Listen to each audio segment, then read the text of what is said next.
네, 비서 성폭력 혐의로 기소된 안희정 전 충남지사가 1심에서 무죄를 선고받았죠. 그 후폭풍이 거세게 일고 있습니다. 지금까지 4차례 집회를 열었던 여성단체가 오늘은 오후 5시부터 서울역사박물관 앞에서 자리를 옮겨서 대규모 집회를 예고하고 있습니다. 네, 그렇다면 왜 성범죄 판결을 주장하는 여성들이 거리로까지 나오게 됐는지 오늘 전문가와 짚어보도록 하겠습니다. 배상훈 서울디지털대학교 경찰학과장 나오셨습니다. 안녕하세요. 안녕하세요. 예, 이 집회가 미투 운동과 함께하는 시민행동이라는 단체가 이제 주최를 하는 거고요. 그리고 안희정 전 지사 1심 무죄 판결이 나온 이후에 이루어지는 거잖아요. 근데 거기에 또 고은 시인을 미투했던 최영미 작가도 참석해서 발언을 하고 김지은 씨 입장도 뭐 다른 사람이 대독한다 이런 얘기가 나왔는데 일단 안희정 전 지사의 1심 판결 때문에 모여진 거라고 봐야겠죠?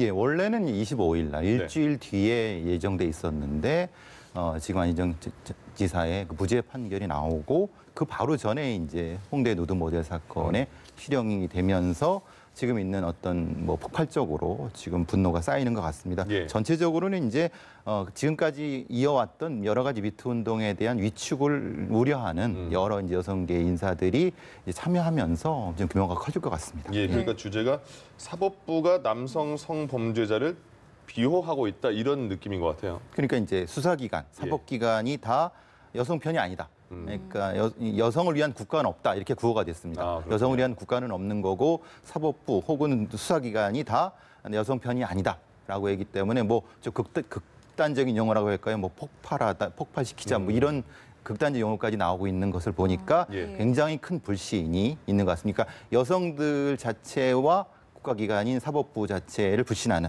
그 상황인 것 같습니다. 그렇군요.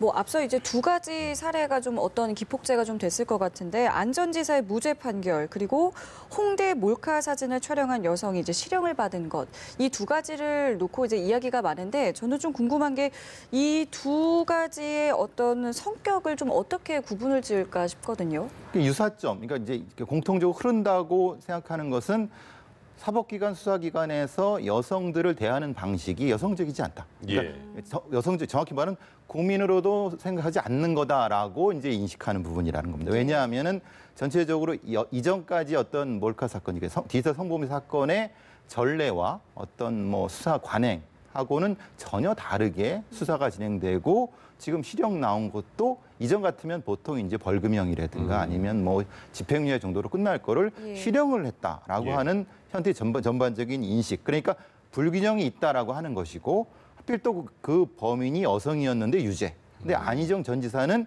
남성이었는데 무죄. 이런 대당 개념이 돼버리는 거죠. 물론 이제 각각의 사건은 다릅니다. 말하자면 그 안희정 전 지사 같은 경우는 위력에 의한 간음죄지만은 이 홍대 사건 같은 경우는 이제 흔히 말하는 지사 성범죄이기 때문에 다르지만은 여성들이 인식하는 것 자체는 전체적으로 여성들한테 사법개혁 우호적이 않다. 그 부분을 유사하게 공통적으로 인식하고 있는 것 같습니다. 그렇군요. 안희정 전 지사가 무죄 판결을 받으면서 정말 계속 바람이 일고 있는 것 같은데 그 쟁점을 보니까요. 명시적으로 반항하거나 저항하지 않았다 판결문에서 그리고 피해 이후에도 지속적으로 존경을 나타냈다 이런 그 판결문이 있더라고요. 그러니까 과연 그러면 피해자라고 주장하는 입장에서는 어느 정도 내가 뭐 어필을 해야지 받아들여지냐 이런 고민이 있을 것 같은데 어떻게 되는 겁니까? 조금 이제 이것을 좀 이제 실무에서 강간 사건을 이제 다루다 보면은 이게 이제 가해자들은 화간이라고 얘기를 하는 겁니다. 이제 합의에 의해서 됐다라는 거고 피해자는 아니다 전혀 그런 바가 없다라고 하는 기준이 되는데 보통의 경우는 이게 물적 증거로 입증할 수 있는 방법이 많이 없습니다. 그러게요. 그러니까 그러면 이제 보통 이제 상처라든가 이런 게 있다고 하면은 이제 물리적 폭행이기 때문에 입증이 될 수 있는데 보통 이런 위력, 특히 업무상 위력 부분에서는 입증할 방법이 없기 때문에 여태까지 수사기관과 사법기관이 취한 방점은 이겁니다. 즉 둘 중에 하나는 거짓말하고 있다. 그럼 남자가 거짓말하고 있거나 여자가 거짓말하니까 둘 중에 하나이기 때문에 남자의 거짓말을 입증하는 것보다 여자의 거짓말을 입증하는 것이 더 쉽다라는 식으로 지금의 수사 관행과 그것을 또 지금 이 안희정 재판부가 그런 쪽으로 했다는 겁니다. 즉 말하자면은 여성이 성범죄를 당했을 때 그 다음 날 어떤 행동 이해해야지 맞는데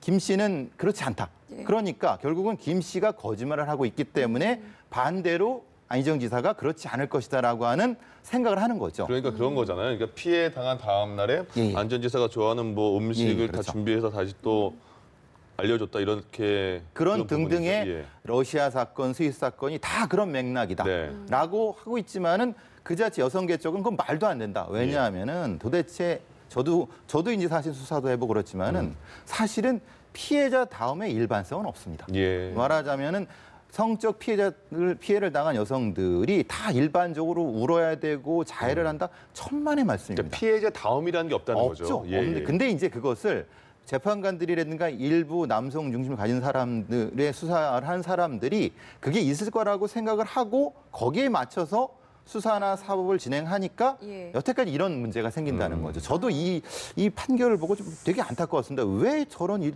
일반적인 여성 피해자다움을 저렇게 얘기했을까? 거기다가 정조 얘기를 하는 건 이건 진짜 해서는 안 될 얘기거든요. 예. 그래서 이게 참 지금 여성들이 불만을 갖고 나가는 건 저는 충분히 이해하겠습니다. 왜냐하면 실제로 이렇게 그 많은 피해자를 저희 같이 이제 만나본 사람들은 절대 일반성의 피해다움을 얘기하지 않습니다. 네. 자, 재판부는 또 이런 이야기도 했죠. 현행법으로는 처벌이 어렵다. 그렇기 때문에 지금 이 비동의 간음죄 도입 문제가 계속 부각이 되고 있는 상황인데요. 지금 일단은 이 비동의 간음죄가 도입이 되게 되면 어떻게 좀 이야기가 달라지는 건가요? 이런 거죠. 보통 yes means yes 같은 겁니다. 말하자면은 그러니까 이제 어떤 특정한 형태로 명백하게 노라고 하지 않았으면은 선고관계를 가졌을 때는 그것이 강간이 아니다. 지금은 그런 건데 예. 명백하게 예스라고 해야지만이 예스가 되는 겁니다. 그렇기 때문에 비동의 간음죄는 그겁니다. 동의를 예스라고 받지 않은 대부분의 거의 모든 이 성관계는 강간죄가 되는 거죠. 네. 그러니까 그래야 된다고 하는 겁니다. 예. 특히 이제 유엔이라든가 서구의 여러 가지 그 법 체계에서도 우리나라에 이제 권고하는 것도 그겁니다.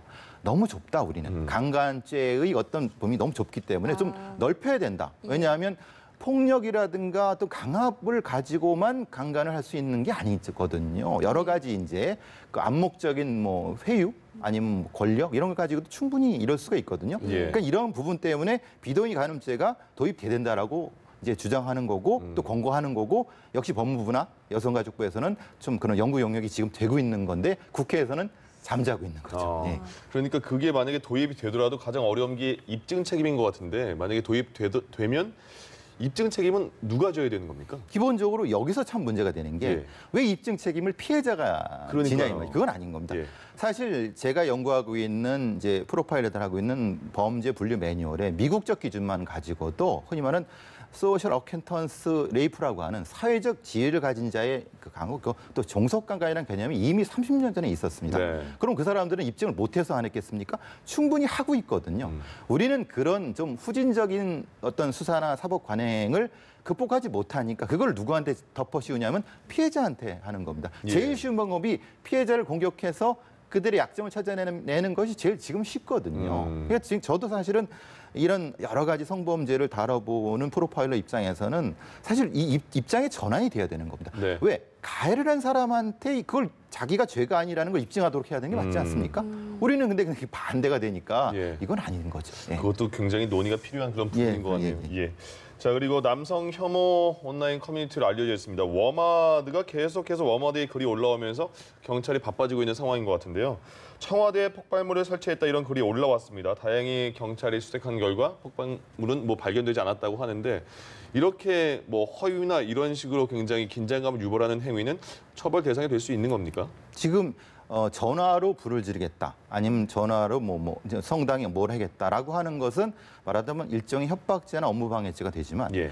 폭발물을 직접적으로 사진 올리는 건 전혀 다릅니다. 이거는 어. 형법 119조에는 폭발물의 죄가 됩니다. 만약에 이를 통해서 사람이 상해거나 그럴 때는 사형 무기징역 7년 이상 굉장히 중요한 중요하거든요. 그리고 이건 예비죄나 음모죄도 미수죄도 처벌이 됩니다. 예. 그러니까 그냥 흔히 사진 하나 올려갖고 폭발물 째깍째깍 하는 거라고 그러니까 이제 이 워마드에 있는 사람이 이걸 장난으로 했던 아니면 그랬던 이건 절대 안 되는 겁니다. 왜냐하면 실제로 이것을 했을 때 동원되는 막대한 경찰 병력, 군인 병력 그다음에 이 업무적인 그 손해라든가 공포감은 이건 상상을 초월하거든요. 예. 절대 이런 행동은 안 되고 만약에 어떤 본인들의 정치적인 주장을 하려고 하면은 예. 집회 시위를 하시면 되는 예. 거죠. 이런 형태의 것은 이건 안 되는 거예요. 그 워마드에서 계속해서 이렇게 사건이 불거지면서 이런 사안의 심각성에 대해서도 저희가 좀 얘기를 해봐야 될 것 같은데 어느 정도의 심각성이라고 보시는지요? 근데 이 부분은 분명히 이 워머드에서 얘기를 하는 사람들의 주장에 대한 거는 일종의 이미지 전쟁을 하는 거죠. 예. 이렇게 우리를 알아달라, 우리의 어떤 불만을 알아달라고 하는 건 그렇지만 그로 인해 발생할 수 있는 피해는 상상을 초월하는 거죠. 만약에 그로 인해서 사건을 처리할 때 사람이 다치거나 이럴 수 있는 겁니다. 이건 공공안전에 대한 부분이거든요. 예. 그러니까 글쎄요, 제가 뭐 하지 말라고 해서 하지 말할 사람도 아니지만은 네. 하는 데 있어서 수단에 어떤 제한이 있을 수 있는 거 아니겠습니까? 이건 폭탄이라든가 뭐 흔히 말해 흉기라든가 이런 거는 절대 안 돼요. 사람을 상하게 할 수 있습니다. 그렇군요. 이거 경찰이 지금 찾고 있다고 하니까 결과를 한번 지켜보겠습니다. 자, 그리고 CJ그룹의 이재현 회장이 있고 동생은 CJ 파워캐스트 이재환 대표입니다. 내용을 보니까 굉장히 다양하게 횡령한 내용인데 일단 크게 보면 30억 원의 횡령을 했습니다. 이건 어느 정도 만약에 이게 실제 그랬다 싶으면 처벌이 가능할까요? 그 자체는 이제 내용은 그렇습니다.